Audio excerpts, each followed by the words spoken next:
Australia has never been short of batting giants, from Steve Waugh and Ricky Ponting to Adam Gilchrist and the immortal Don Bradman. To join that list is hard enough. To do it twice is almost impossible.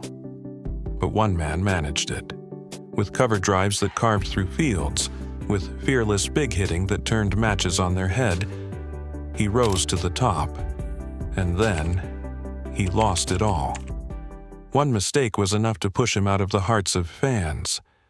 Yet what makes his story remarkable isn't the fall, it's the comeback.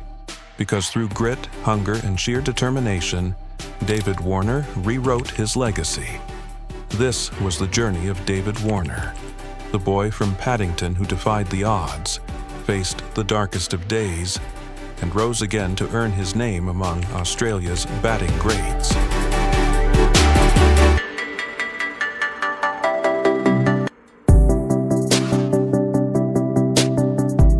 David Andrew Warner was born on October 27, 1986 in Paddington, a suburb of Sydney. Unlike many Australian cricketers, he didn't come from a wealthy background or a sporting dynasty. His father worked in a heavy machinery shop, and money was often tight. At just 10 years old, his parents struggled to afford him a new bat.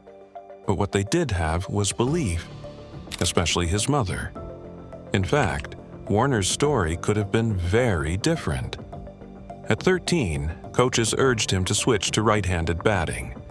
His mother disagreed, telling him to trust his instincts and stick with his natural left hand.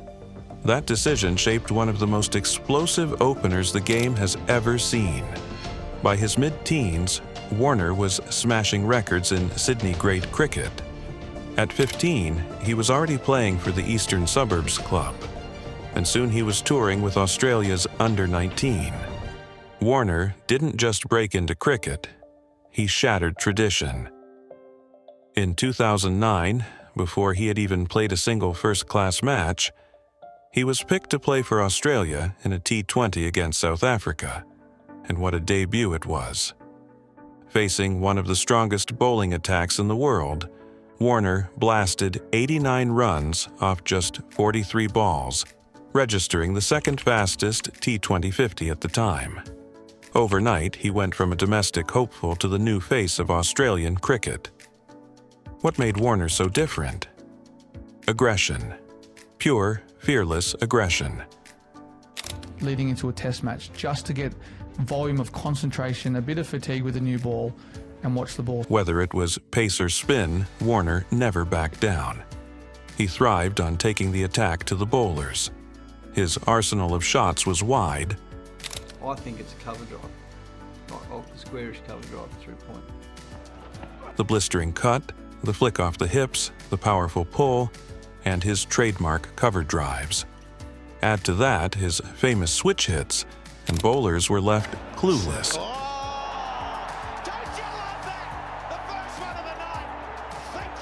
Davy's trademark shot, geez, it's all around the park, isn't it? Picking balls up off his hip and hitting them for six. But Warner wasn't just a power, he was also consistent, a rare quality in an attacking opener. And when he wasn't batting, he was diving in the field, saving runs, or pulling off sharp catches. Warner even bowled part-time leg spin mixed with medium pace, making him one of cricket's true all-round assets. Warner made his Test debut in 2011 against New Zealand. A few days later, he struck his maiden Test century with an unbeaten 123 runs, announcing himself as more than just a T20 specialist. His first true domination came against India in 2012, when he blasted a century off just 69 balls in Perth, one of the fastest ever in Test cricket.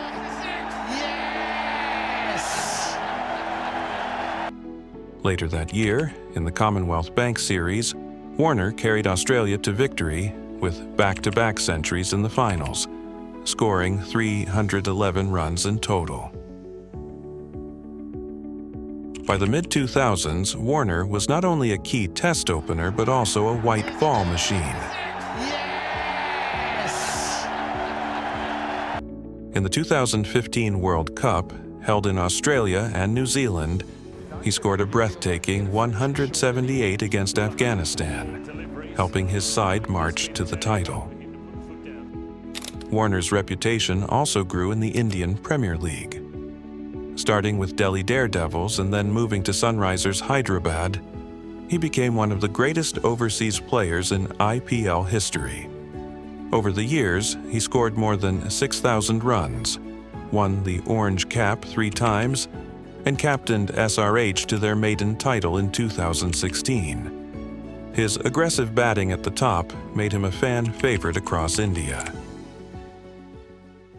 But in 2018, everything came crashing down. I'm extremely sorry. I really regret that. And it's going to be a decision that's going to stick with me for the rest of my life. During a test series against South Africa, Warner was found guilty of masterminding the infamous ball-tampering scandal. Teammate Cameron Bancroft was caught on camera using sandpaper to alter the ball, and Warner, along with captain Steve Smith, took the blame. The fallout was massive. Warner was banned for 12 months from international and domestic cricket and was stripped of any chance to hold leadership again. Overnight, he went from a national hero to a villain. For many, this was the end of David Warner's story. But Warner wasn't done. When he returned in 2019, he silenced critics with his bat. In the 2019 World Cup, he scored 647 runs, finishing as the tournament's second highest run scorer.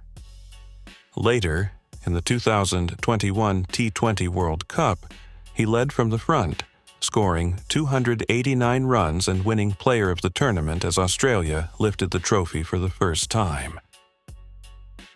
His redemption arc was complete in 2023, when Warner played a key role in Australia's World Test Championship victory and their 2023 ODI World Cup triumph in India. From disgrace to glory, he had rebuilt his place in cricket's history. David Warner retired from Test cricket in January 2024. That's it. That is the finish for David Warner. These are wonderful scenes. Leaving behind a career full of fireworks, controversy, and comebacks. He remains one of the few players to score over 18,000 international runs, with centuries across all formats. His story is a reminder: talent can make you a star, mistakes can break you, but resilience and determination can rebuild you stronger than ever. Which Warner innings is your favorite? Drop it in the comments.